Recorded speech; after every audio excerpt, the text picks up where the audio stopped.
finished another mission in the next steps of humanizing my clients' sites so they don't get left behind with everything that's happening.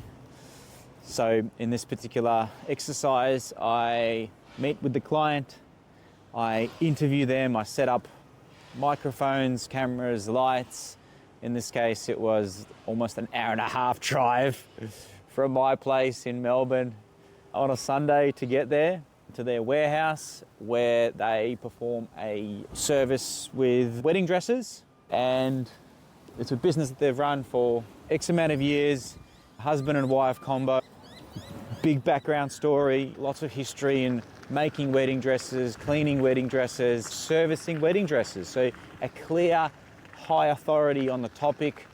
And so this is where I generate a whole bunch of interview questions. These interview questions stem from Google's documents of how they consider what is trustworthy, what is experienced, and things like that.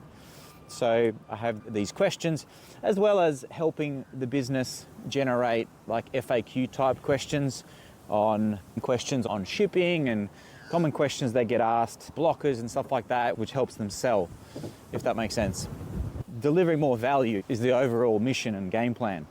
A shoot like this professionally could cost, I don't know, 2, 3, 4, 5 grand. A videographer to come out, set up all the lights, set up the microphone.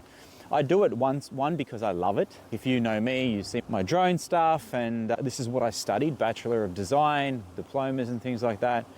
I love jumping into Premiere Pro or CapCut and fiddling with effects, After Effects and things like that. To me, I really enjoy it, but also I love adding additional value to my campaigns. It's all about looking of what more can I do to my client campaigns. And a lot of the time, they don't have the budget for it. They don't feel like it's important enough. That's a big one. So when they don't feel like it's important enough, a lot of agencies will be like, yeah, we told them to do it, they didn't do it. So it's, no, this is where you take over. And I am the captain now. This needs to be done. Now, most of the time, like I've never actually billed for this stuff. It's definitely a huge time sink on the editing. Like I've got 70 gig of video now that I need to go through. And this is all, it's not mentioned in the campaign or the work done. It's just something like, guys, we need to do this. So yes, go and find a videographer to do it. But if it gets to the point where I'm drilling them for a few months and it doesn't happen, it's like, I'll just book myself in and go, guys, we're doing this. Be there, set up, I'll capture it. It's definitely not crazy production level, but what I found is crazy production level sometimes comes across too salesy. It's good when you stutter. It's real. It's good when you mumble and fumble and you're clearly nervous. It's real. You want your brand to be approachable. My strong current belief with all of this AI stuff is that we have to embrace it. We have to control it. We have to implement it, as well as be more human, spend more time with humans, speak to each other on the phone, go for coffees, have saunas together, beach, just face-to-face human contact. And I know that we're recording a video, but this potentially will be on the homepage of the website. This will be on the thank you page when you process an order, when you submit a form, it'll be your face. Hey, I'm Josephine and this is my hubby Billy. We love what we do. Here's the process of what we do with your wedding dress. We do this. It's genuine. It's non-production. There will be mistakes. There will be nervous parts. And that's real. That will increase your conversions. That will grow your brand over just stock images. Just stock images is a risk because just anyone can do just stock images. Anyone can allocate 100K, 200K and outrank you on SEO. Anyone can fire an ad. Sure, it won't be easy to get to 100 reviews very quickly, but it's doable. You sell that product so cheap and you offer a price in exchange for a review, you can get to it. What is hard? Getting in front of the camera and having that tone and voice. Now that is a little bit harder. Sure, you can pay actors and things like that, but that's clearly not real. On one hand, I don't want to say it's not my job, but I insist. It has to be done. It is my job. At the end of the day, I need to get leads. So many cases, I speak to other agency owners or other marketers and we told them so. I told you, fucking do it. Implement it. Do what needs to be done. Do it for them. Drive to their location, help them verify that listing. Man, like basic stuff. So, moral of the story, I organize these 100 interview questions. We cherry pick the ones that are natural, because what happens is when they elaborate on their story, on their journey, on their services, on their processes, they cover like 3-4 questions in the one go, and you just skip over them. So what then happens from there is I end up with an hour or two of raw footage. I film in 4K. I place the camera in a position that I can then trim it and make vertical reels. So when they are mentioning or quoting something, we've now got a barrel of social media content as well when something is meaningful. Now, so when you film in 4K, the middle bit ends up being 1080p, which is awesome. Then I enhance the visuals a little bit. Like this was a warehouse, a little bit messy. I enhance it. I blur areas that are not so pretty.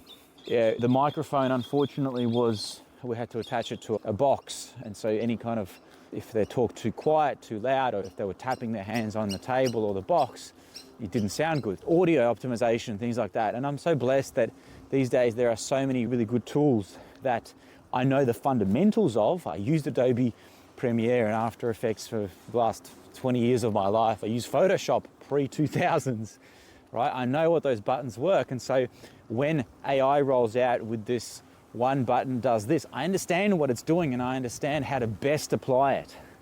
Things fall over real fast and people go trigger happy pressing these buttons, and it's just the final result looks corny.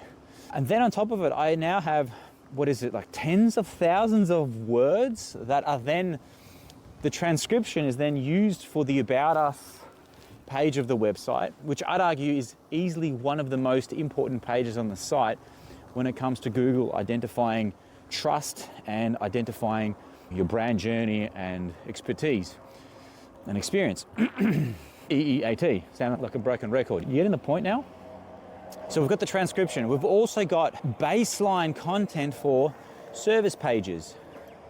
So this is where we need to make what we offer, where we offer it. My writing team can now dip into that transcript and for accuracy, make sure what they're writing is accurate. So we're hitting so many birds with one stone, but the most important bird that we're hitting is that I'm spending meaningful time with the two directors of the company. I'm building a relationship. And it's wild how much I learn about their product, like seeing the process they go through, seeing what goes into doing this thing and doing this product or service and the direction. It's like I can market it better. It's like I was there. It's like I got married at one of the places that I now help with their marketing from day one. I got married there. I had the best day of my life there. So if you're marketing, a lot of the time, as much as I possibly can, I will buy from the business that I'm marketing. If I'm taking on a dentist, one of the first things I'll do is I'll actually book myself in. Not because I need a dentist, but I just want to see what it's like. I want to see their facilities. It's much easier to sell something you believe in. Like it's just natural. One of the dentists that I look after, like easily the gentlest touch. I fucking hate going to dentists. I grew up in Ukraine. The dentists there are not so nice, right? Like I felt how much I didn't feel. Had the fillings or whatever it was. Same with tradies. I will employ them to come over to my house and fix my windows for the window guy.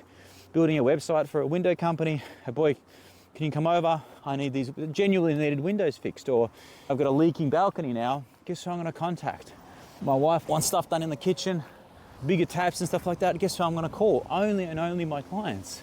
I don't expect freebies or anything like that. A local electrician, he's been to my place so many times to deck out the security cameras, just anything, just come over. Right, we catch up, we talk shit about SEO and stuff like that. That is a big plus, and that's why I love doing it myself. Now, obviously, that's impossible to scale, but if I was to scale it, I'd make sure that the videographer that I send has these conversations, that the videographer that I send is not only just a videographer, but possibly someone that's maybe like a success or an account manager who's tied into the campaign success. Maybe it's someone that is capable of project managing the campaign. You know what I mean? And that's on me to find someone that is capable of face-to-face. These days, face-to-face is dying, which is so sad. The more you embrace face-to-face and be better at face-to-face. I guess I'm talking to people that provide a service to somebody else. I'm talking to other agency owners. I'm talking to other marketers. Learn how to speak to people. Learn how to make friends and influence people. Whether you are a tradie offering the service, be human. Obviously, when you're a tradie, you physically have to be there. So I think tradies are as safe as it possibly can, or any position that physically needs to be there to do the thing. But if you're not, find ways where you can show things that an AI can't. Be there with jokes and just empathy. That's my 5 cents.